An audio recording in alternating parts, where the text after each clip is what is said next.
వైఎస్ఆర్సీపీకి మైలేజ్ పెరుగుతుందనే భయంతో చంద్రబాబు, లోకేష్ గొడ్డలి పార్టీ అని క్రియేట్ చేస్తున్నారని ఆ పార్టీ మంగళగిరి నియోజకవర్గ ఇన్ఛార్జ్ దొంతిరెడ్డి వేమారెడ్డి విమర్శించారు.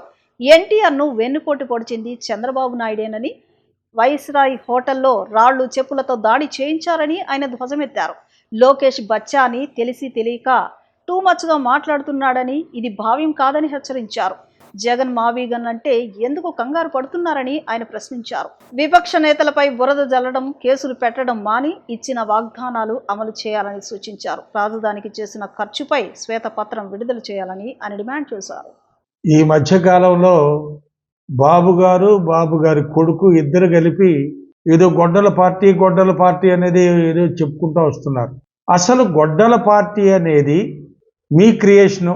సరే, ఇవాళ ఏదో మా పార్టీ ఏదో కొద్దిగా మైలేజ్ పెరుగుతుంది, ఏదో మావిగన్ అని మా జగన్మోహన్ రెడ్డి గారు అన్నారు కాబట్టి మా పార్టీ నాయకులు అదేదో ప్రజల్లోకి బాగా వెళ్తుందనే ఉద్దేశం చేత మళ్ళా మీరేదో గొడ్డల పార్టీ ఇంకో పార్టీ అని తీసుకురావడం.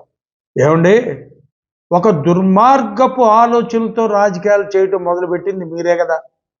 మొట్టమొదట రామారావు గారు ఎక్కడ నిలబడితే నేను అక్కడ నిలబడతా అన్నారు మీరు. పాప అది అయిపోయింది. అప్పుడు ఎట్లా అందరు సుడిగాల్లో అందరూ పోయారు. తర్వాత మళ్ళా మామ పంచం చేరారు. పాప ఆయన బోలాశంకరుడు కాబట్టి ఎన్టీ రామారావు గారు ఏదో మా అమ్మాయిని ఇచ్చాను, మా అల్లుడు కదా, ఏదో రాజకీయాల్లో ఉన్నాడు కదా అని దగ్గరికి చేర్చుకున్నాడు. దగ్గరికి చేర్చుకుంటే ఇక మెల్లిగా ఆయన సీటుకే ఎసరు పెట్టారు. బ్రహ్మాండమైన ఒక టైం చూసుకొని బ్రహ్మాండంగా ఒక వెన్నుపోటు పొడిచారు. పాప ఆ బోళాశంకరుడు ఎన్టీ రామారావు గారిని మీరు చేసింది ఏంటి? వైస్రాయ్ హోటల్ ముందు చెప్పులు రాళ్లతో ఆయన మీద దాడి చేపించారు. అది మీ నైజం. దాని తర్వాత మీరు ఎన్టీ రామారావు గారిని అడ్డం పెట్టుకొని తెలుగుదేశం గవర్నమెంటు ఆయింది. తెలుగుదేశం ఆవిర్భావం అనే పార్టీ ఎన్టీ రామారావు గారు పార్టీని తస్కరించారు. పాపం ఆయన అకౌంట్ కూడా సీజ్ చేసి అది మీ అకౌంట్కి పెట్టుకున్నారు. ఇంతకు మించిన దుర్మార్గం రాజకీయాల్లో ఎవరన్నా చేశారండి? జరిగిన హత్యలు వంగవీటి రంగా గారు, పింగళ దశరథరాము, ఇట్టా చెప్పుకుంటూ పోతే ఎంతమందిని మీరు మీ ఆధ్వర్యంలో మీ రాజకీయాలు నడుపుకునే సమయంలో ఎంతమందిని మా కార్యకర్తలని చనిపోయారు. ఆ రోజుల్లో ఉన్న కాంగ్రెస్ పార్టీ కార్యకర్తలు తెలీదా? మాకు తెలీదా? మేము కూడా అప్పటి నుంచి ఉన్నామండి, మాకు తెలుసు. మీ రాజకీయ ప్రవేశం నుంచి మీ రాజకీయ ఎదుగుదల అన్నీ కూడా మేము ప్రత్యక్షంగా చూసిన వాళ్ళం. పాపం బచ్చా మీ అబ్బాయి అతనేదో తెలిసి తెలియక మాట్లాడుతున్నాడు. ఆయన కూడా మాట్లాడడం చాలా సులువుగా మాట్లాడుతున్నారు. తప్పు. మీకంత వయసు రాలా లోకేష్ బాబు, మీకంత వయసు రాలా. మీరు మరీ టూ మచ్గా మాట్లాడుతున్నారు. అది భావ్యం కాదు, అది పద్ధతి కూడా కాదు. అయినా మీరు తెలుసుకోవాల్సింది, ఈ పదవులు శాశ్వతాలు కావు. ఈ రెడ్డు బుక్కు రాజ్యాంగం శాశ్వతం కాదు. ఈ భూమి మీద ఎవరూ శాశ్వతం కాదు. అది తెలుసుకొని మనం మాట్లాడడం మంచిదని మీకు ఎతో చెప్తున్నా. విజయవాడ 23వ డివిజన్లో రెహమాన్ పార్క్లో శానిటేషన్ వర్కర్ షేక్ హసీనా ప్రమాదానికి గురై మృతి చెందింది. ఈ విషయం తెలియగానే municipal corporation workers and employees union ప్రతినిధులు మృతురాలి భౌతిక కాయాన్ని సందర్శించారు. ఈ సందర్భంగా యూనియన్ నేతలు మాట్లాడుతూ తమ యూనియన్ గౌరవ అధ్యక్షులు దోనేపూడి కాశీనాథ్ అధికారులతో మాట్లాడి కార్మికురాలు కుటుంబానికి రావాల్సిన పరిహారాన్ని, కుటుంబ సభ్యులకు ఉద్యోగం, ఇల్లు తదితర అంశాలపై మున్సిపల్ కమిషనర్ CMHOతో మాట్లాడి నిర్దిష్టమైన హామీలు తీసుకున్నారన్నారు. అధికారులు స్పందించి హసీనా కుటుంబానికి న్యాయం చేయాలని కోరారు. అక్కడున్న కార్మికులు మనం యూనియన్ వాళ్ళకి ఫోన్ చేయగానే యూనియన్ నాయకులు నగర ప్రధాన కార్యదర్శి జ్యోతిబాస్ గారు, యూనియన్ ఉపాధ్యక్షులు తిరుతమ్మ గారు, యూనియన్ నాయకులు సుబ్బారావు గారు, శివాజీ నలుగురు వెళ్ళడం జరిగింది. వెళ్ళి ఆమెను చూసి అధికారులకు ఫోన్లు చేసి చెప్పడం జరిగింది. అధికారులు కూడా తొందరగా స్పందించి CMHO గారు, హెల్త్ ఆఫీసర్లు, అట్లాగే SS గారు అందరూ స్పందించి దాన్ని మీద మాట్లాడడం జరిగింది. అయితే కమిషనర్ గారికి కూడా తెలియపరచడం జరిగింది. కమిషనర్ గారు ఏదైతే ఆ కుటుంబానికి నష్టపరిహారం ఇవ్వాలో నష్టపరిహారం ఇద్దామని చెప్పడం జరిగింది.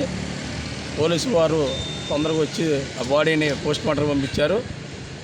పోస్ట్మార్టం అయిపోయిన తర్వాత ఆ కుటుంబానికి అప్పచెప్పి ఆ కుటుంబానికి రావాల్సిన నష్టపరిహారం కమిషనర్ గారితో కూర్చొని మాట్లాడడం జరుగుతుంది. ఏదేమైనా విదేశీ వెళ్ళిపోయిన వెహికల్ ఇంతమటికి ఆశగా దొరకలేదు కాబట్టి దాని మీద పోలీసు వారు సీరియస్గా ఉన్నారు. కమిషనర్ గారు కూడా ఆదేశాలు ఇచ్చారు. ఏదేమైనా ఆ వెహికల్ని పట్టుకొని రికవర్ చేస్తారని చెప్పి కోరుకున్నాం. ఇది సిఐటి యూనియన్గా మనం చేసే కృషి ఫలితం. అట్లాగే మన యూనియన్ గౌరవ అధ్యక్షులు గారు కాజీనాథ్ గారు కమిషనర్తో మాట్లాడుతున్నారు. రాష్ట్రంలో మొక్కజొన్న రైతులకు 2400 గిట్టుబాటు ధర కల్పించాలని వైసీపీ ప్రశ్నిస్తుంటే తట్టుకోలేక తమ నేతలపై రైతులపై టీడీపీ నేతలు దాడులకు దిగుతున్నారని, పోలీసులు వారికి వంతపాడుతున్నారని పార్టీ పొన్నూరు, వేమూరు, రేపల్లె నియోజకవర్గ సమన్వయకర్తలు అంబటి మురళీకృష్ణ, వరికుటి అశోక్ బాబు, పీట నాగమోహన్ కృష్ణ మండిపడ్డారు.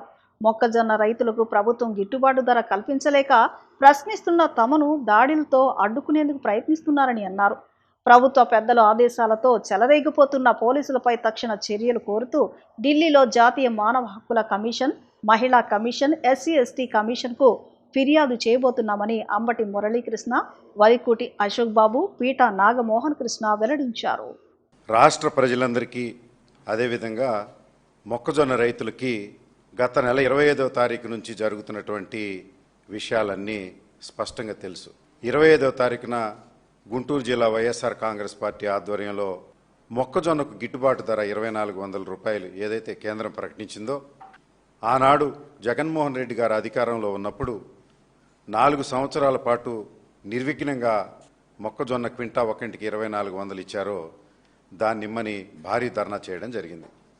ఆ క్రమంలోనే పొన్నూరు స్థానిక శాసనసభ్యుడు ధూళిపాళ నరేంద్ర 5వ తారీఖు మామళ్ళపల్లి గ్రామంలో నా ఇంటి పక్క ఉన్నటువంటి గోడౌన్ని తన దుండగులు పార్టీ నాయకులతోటి పగలగొట్టి ఆ గోడౌన్ నాదని, నిజం చెప్పాలంటే ఇది గోడౌన్ కూడా కాదు, రేకుల షెడ్ నాదని, ఆ మొక్కజొన్నలు నావని వైఎస్ఆర్ కాంగ్రెస్ పార్టీ జెండాలు ఒక బస్తా తీసుకొచ్చి వాటి మీద జల్లి ఆరోపించినటువంటి విషయం మీ అందరికీ తెలుసు. అదే రోజు సాయంత్రం అగ్రికల్చరల్ ఆఫీసర్ ఆ సరుకును తనిఖీ చేసి ఆ గోదామో రేకుల షెడ్డో సోదా త్రివేణిదని 5000 రూపాయలు పెనాల్టీ కట్టమని ఒక నోటీస్ కూడా ఇవ్వడం జరిగింది. ఇది 5వ తారీఖు జరిగితే వెంటనే అడ్వకేట్ దగ్గర నుంచి రిప్లై ఇవ్వడం జరిగింది. ఆ విషయం అలా ఉండగానే 10వ తారీఖున స్థానిక MRO law and order problem ఉంది విలేజ్లో, అందుకని ఈ గోడౌన్ సీల్.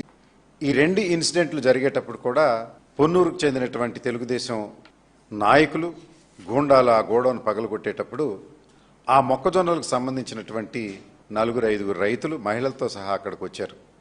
వచ్చి మావే అంబటి మురళీకృష్ణ కాదంటే వాళ్ళని ఎగదోసి పోలీసులు లాగేసి ఆ రోజున సంఘటన జరిగినటువంటి విషయం మనందరికీ తెలుసు. ఇంతమంది రైతుల్ని ఎందుకు ఇబ్బంది పెడుతున్నారు? మొక్కజొన్న రైతులు కాకుండా మిగిలిన అన్ని పంటల రైతులను కూడా ఏ విధంగా మీరు ఇబ్బంది పెడుతున్నారో ఈ రాష్ట్ర ప్రజలందరూ గమనిస్తున్నారు. చంద్రబాబు నాయుడు ఇంత ఎక్స్పీరియన్స్ ఉందన్నావు, నీ ఎక్స్పీరియన్స్ రైతుల్ని ఇబ్బంది పెడతంలో చూపిస్తున్నావు. ఈ రోజున ఒక్కసారి ఈ కూటమి ప్రభుత్వం అర్థం చేసుకోవాలి. మీరు ఏమి చెప్పి అధికారంలోకి వచ్చారు? ఈరోజు మొక్కజొన్న రైతుల్ని మీరు ఏమి చెప్పి ఇబ్బంది పెడుతున్నారు? ఒక మొక్కజొన్న రైతులే కాదు, కొనుగోలు కేంద్రాలు ఏర్పాటు చేయకుండా ధాన్యం కానీ ప్రతి ఒక్కరు ఆక్వా రైతులు కూడా, మా ప్రాంతంలో ఆక్వా రైతులు కూడా ఉన్నారు, వాళ్ళను కూడా మీరు ఏ రకంగా ఇబ్బంది పెడుతున్నారు?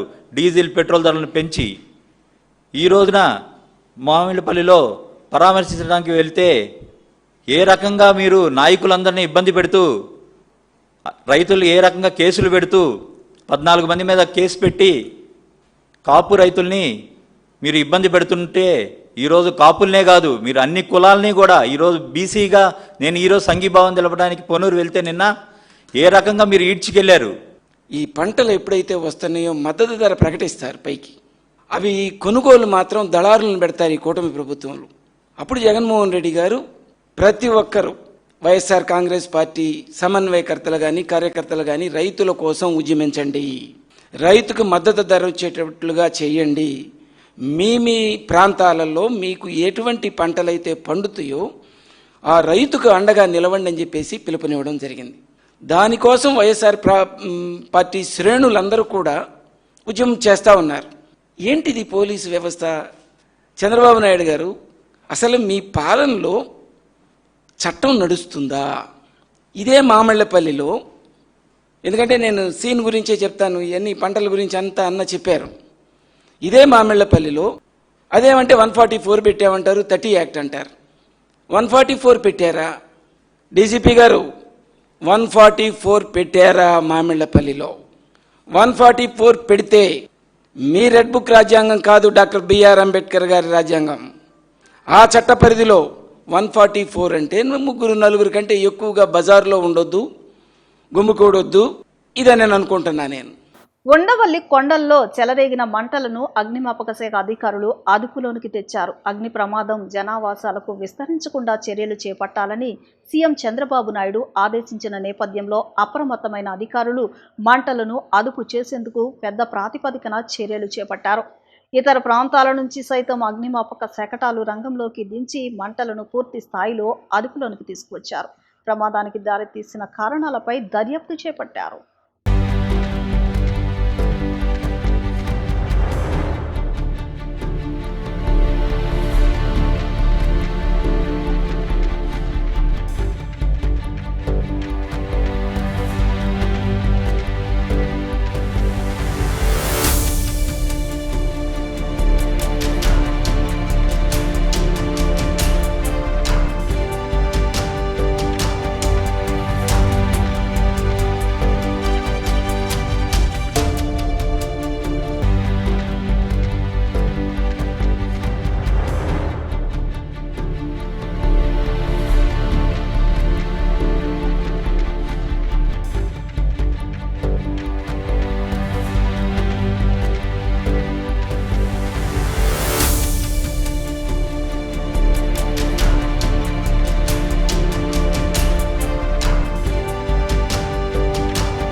వార్తలు ముగించే ముందు ముఖ్యాంశాలు మరొకసారి.